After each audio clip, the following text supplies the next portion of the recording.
Magandang araw mga ka-Life and Things. Pag-usapan po natin ang isyong kumakalat ngayon tungkol sa di umano'y missing SALN records ni Supreme Court Associate Justice Marvi Kilnen mula taong 1989 hanggang 2011. Ayon sa isang certification mula sa Office of the Ombudsman, sinasabing ang statements of assets, liabilities, and net worth o SALN ng nasabing maestrado ay para sa ilang taon ay not found in their records. Pero mahalagang linawin, kapag sinabing not found in records, hindi agad ibig sabihin nito na hindi siya nag-file ng SALN. Sa Pilipinas, ang SALN ay may ilang kopya. Isa para sa ahensya, isa para sa ombudsman, at isa para sa mismong opisyal. Kaya, posible na ang issue ay pagkawala o hindi kumpletong archival records, lalo na para sa mga lumang taon bago pa ang digital filing system. Gayunpaman, natural na nagiging sensitibo ang ganitong usapin dahil ang SALN ay isang mahalagang transparency requirement para sa lahat ng government officials. May ilan ding nagtatanong kung paano nangyari na mahabang taon ang saklaw ng mga missing records. At ito ay nagbubukas ng usapin tungkol sa record keeping ng mga ahensya ng gobyerno noon. Sa kabilang banda, sa ngayon, wala pang formal na ebidensya na nagsasabing may hindi pagsumite o may anomalya sa yaman ng naturang opisyal. Kaya sa ganitong issue, mahalagang maging maingat tayo sa pagbuo ng konklusyon. Hindi sapat ang missing records para agad magbigay ng hatol. Kailangan pa rin ng kumpletong ebidensya at mas malalim na imbestigasyon. Sa dulo, ang mahalaga ay transparency, due process, at patas na pagtingin sa lahat ng panig. Magandang araw mga kaibigan. Bigyan natin ng reaction opinion itong post ni Batas PH title Missing SALN ni Supreme Court Associate Justice Lunen. Sabi dito, journalist Charlie Manalo on Friday revealed that he received a certification from the Office of the Ombudsman stating that the statements of assets, liabilities, and net worth or SALN of Supreme Court Senior Associate Justice Marvi Kilnen from 1989 to 2011 are missing. In a press conference, Manalo said that at that time Lunen was serving as a professor and later as dean of the UP College of Law. Batas PH has sought comment from Senior Associate Justice Lunen but he has yet to respond as of this posting. Manalo was joined in the press conference by Bicol Saro Party List Representative Terry Ridon. Anong kinalaman ni Congressman Terry Ridon dito sa press conference na ito? Masyado namang alatado, di ba? Ito na pala yung post ni Doc Lorraine Badoy, kanina lang nabasa ko. Ngayon ko lang naintindihan. Kung sabi kasi ni Doc Badon, Dr. Badoy, na Justice Lunen ordered the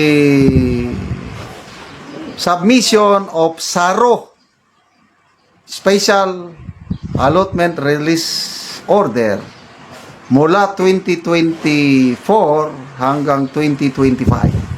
Kaugnay ito sa petition sa Supreme Court, yung unprogrammed allocations na dapat ma-declare na unconstitutional. So, malaking bagay ito yung SARO, may pakita. Nako, malalaman natin sino-sino ang tumanggap ng mga pundo. Pati yung 60 billion sa PhilHealth, 107 billion sa PDIC, yung galing sa Government Owned Control Corporation. Malalaman na natin sino ang tumanggap. So, ano ngayon ito? Kaya pala, sabi ni Doc Loren Badoy, sinisiraan nila si Supreme Court Justice Lunen. Sinisiraan ng administrasyong ito. Let us protect the protectors of our democracy, meaning the Supreme Court Justice. Sila lang yung sandigan natin ngayon. Ngayon, ito, linalabasan nila ng ano ito. So, how many years ito? 1989. 89, bilangin ko na lang ha. 89, 90, 91, 92, 93, 94, 95, 96, 97, 98. Tena. 99, 2000. So, parang 22 years. Yeah? 22 years. Halos hindi ako maniwala na, kasi ako naging government employee din ako. Automatic na yan na mag-file ka ng SALN. Hindi pwedeng hindi ka mag-file ng SALN.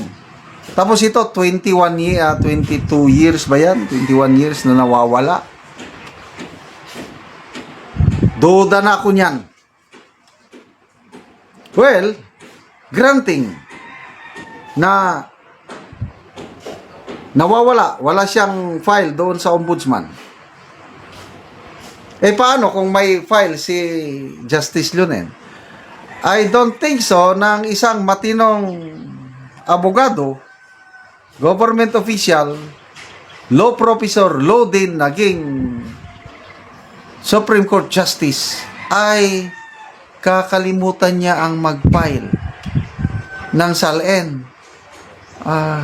Kasi naging issue na yan noon, panahon ni late Chief Justice Corona. Yan ang hinanapan nilang butas SALN. Ay posible naman na papapayaan ni Justice Lunen yung SALN niya. I believe meron siyang kopya. Yan ang ano. Kasi may receive yan eh. Ako, bago ako nag-retire, I see to it na nandyan lahat. Kasi nung mag-apply na kami ng, dadaan na kami sa Commission on Appointments. Nung full colonel ako, dumaan ako sa Commission on Appointments. Nung na-promote akong 1-star general, dumaan. Ina-attach namin mayroong how many years? I don't know, 10 years ba yan? SALN for the last 10 years. Eh dahil kompleto ako ng file, kompleto na. Nakalusot ako sa Commission on Appointments. So I don't think so na kakaligtaan ito ni Justice Lunen. But tingnan natin.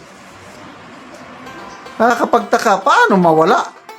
Okay lang sana kung ang mawala, 1, 2 taon, pwede. Ay baka na-misplace. Kailan?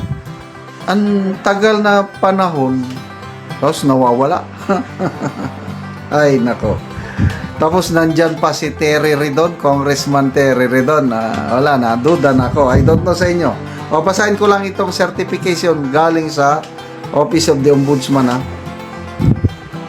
This is to certify that despite diligent search by the undersigned, the statement of assets, Liabilities and Network of Justice Mario Victor Famorca Lionen as Professor and Dean, University of the Philippines College of Law for calendar years 1989 to 2011 were not found in our records.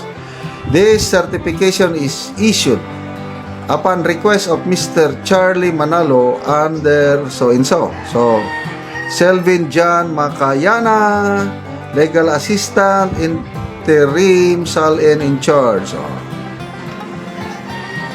kami, sa Army, meron akong kopya.